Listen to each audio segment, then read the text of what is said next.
No one wants to talk to a logo, right? So you can have, oh, I see this mistake all the time. Instead of a personal profile, that picture, it's a logo. No, no, no, no, no, no, no. That can work in some situations, but most of the time, you don't want to talk to a logo. You know that if you call the company, you're not going to talk to the CEO of a big company, right? That's never going to happen. They've got 600 barriers in the way, right? But if you can offer that experience to a customer, they're going to want to talk to you instead. They want that personal experience. They want to know that somebody cares. And there are CEOs that do that. The CEO of GM has a blog, and he talks to his customers. So that gives him a huge advantage over other company CEOs that are, high in their ivory tower, right?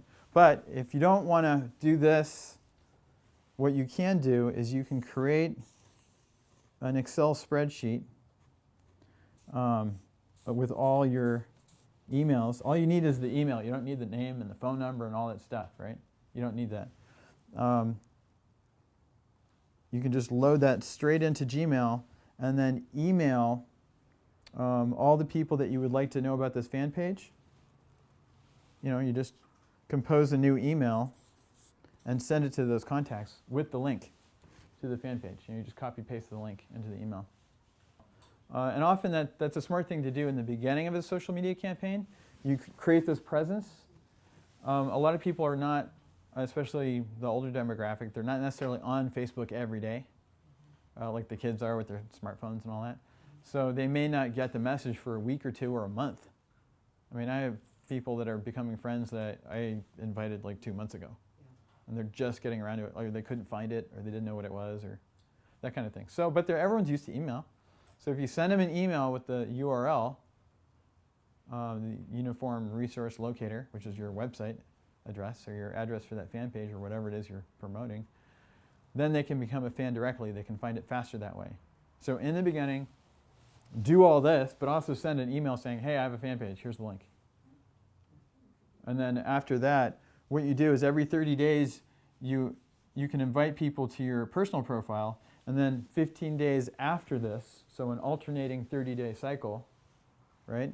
So it's every 30 days for this as well, but not the same day. You suggest people to your fan page. Oh, it's actually going this way, I suppose. By sending them an email? You can actually go into the fan page. It's got a little suggest feature. And then it'll open up a little box and show all your contacts on your Facebook page, all your friends. And you just select them. And it'll do it for you. Okay, so if you have your personal profile, this is your page. You've got the bar on the top, the dark blue bar, and then there's a little bar on the bottom. And then you have your personal profile picture and what's on your mind, the stuff on the side, and then your updates and all that stuff, right? This could be your space, about your professional service going to people that are relevant to you. And this is a key point I didn't actually cover, which is really important. Social media is not necessarily the best tool to find new customers that have never heard of you, but it is a good tool to leverage your existing connections.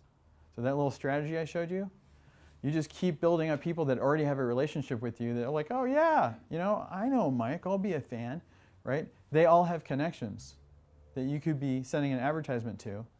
And when this little ad shows up on their page, it says, Joe is a fan. And they know Joe, right? So that's a strategy you can use to leverage the people that you already have relationships with to get new customers or new clients and more business through the people you already know. And that's the best market you can be in, is the warm market, right? Which is like a pretty commonly accepted fact. The people that, probably most of you get a lot of your business from referrals. So we're just talking about amping that up using social media. So the people that have not met you yet, they can meet you through a mutual friend if they know that you have a mutual friend. and then they'll feel a little bit more comfortable because you're in their extended market.